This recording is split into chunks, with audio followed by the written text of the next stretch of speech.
Je ne suis pas Nostradamus, ni Merlin l'Enchanteur, mais je voudrais dire ici au nom de Dieu, dont je suis l'un de ses serviteurs, que la majorité des croyants ici, de par la grâce qui leur fut donnée, ils sont sous la divine protection de Dieu et ils ont échappé à un verdict divin qui a été prononcé dès l'origine des temps, car Dieu sait tout de toute éternité, son calendrier est à jour.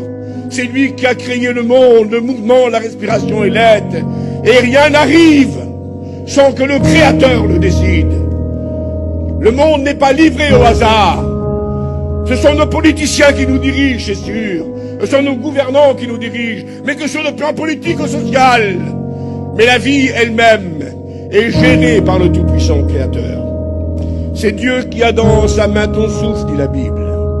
Et rien n'arrive sans qu'il ne le veuille. Le prophète le déclare.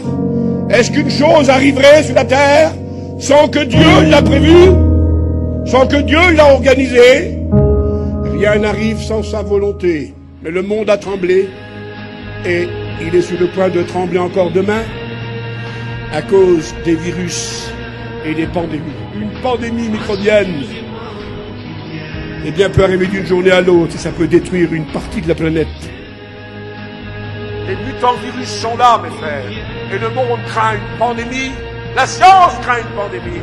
Je voudrais pas être, Seigneur Jésus, quelqu'un qui vous embête ce soir, mais quelqu'un qui vous prévient au nom de Jésus que ce que les scientifiques disent, la Bible avait dit avant, mais la mort qui va sévir. Et Dieu sait que c'est comme ça que prévoit la Bible et vous ne changerez pas le verdict, et je ne changerai pas le verdict. Je vous avertis devant Dieu que tout ça est vrai, et que tout ça est prévu par la parole de Dieu.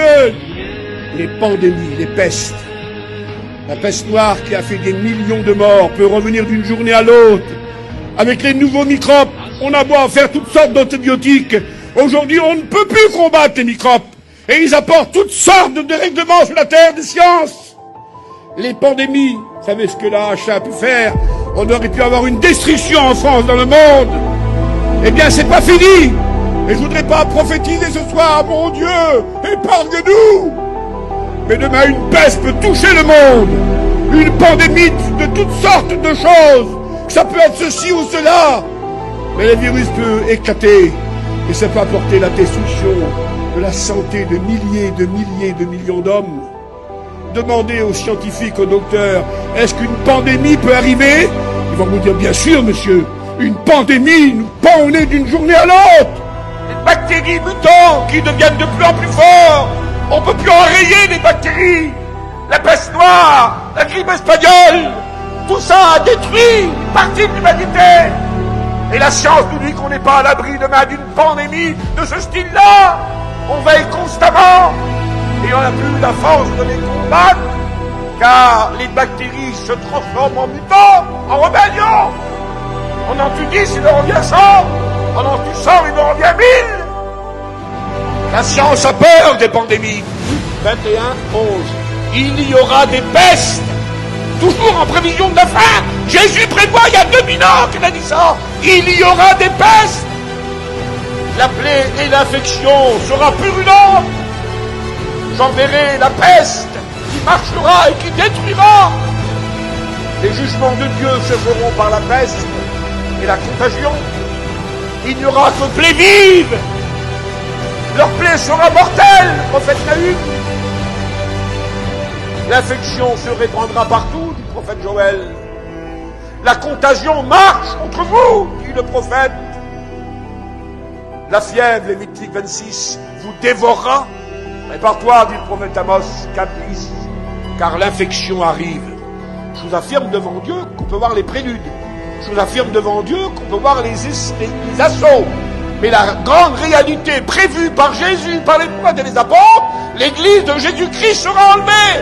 Car c'est le danger qui menace le monde des jugements de Dieu. Et je ne prends pas ça à la rigolade, je ne dis pas moi de ce qui va se passer demain. Nous avons une garantie, pourquoi? Parce que lorsque ça va arriver, nous serons au ciel. Et c'est Jésus qui l'a dit, et c'est Dieu qui l'a dit, et c'est les prophètes qui l'ont dit, et c'est les apôtres qui l'ont dit. Vous savez en quel temps nous sommes. C'est l'heure de vous réveiller du sommeil, car le salut est plus près de nous que lorsque nous avons cru. La nuit est avancée, le jour approche. Dépouillons-nous donc des œuvres des ténèbres et marchons comme en plein jour, loin des excès, de l'impudicité, de l'ivognerie, des querelles. Marchons loin de toutes ces choses-là, pris des trains de nuit, à longue distance, avec une couchette bien sûr. Et 1 heure, 1 heure et demie à peu près, peut-être 1 heure, 3/4 d'heure, tout dépend, avant d'arriver en gare de destination, le contrôleur ouvre les compartiments, et avec sa petite sonnette, il sonne. Et il dit, c'est l'heure, préparez-vous, on arrive bientôt. Et tout le monde sait ce qu'il a à faire. Je suis celui qui tient la cloche de Dieu ce soir pour vous. Et qui, au nom de Jésus-Christ, au nom de la Bible, vous dit, c'est l'heure, mes amis.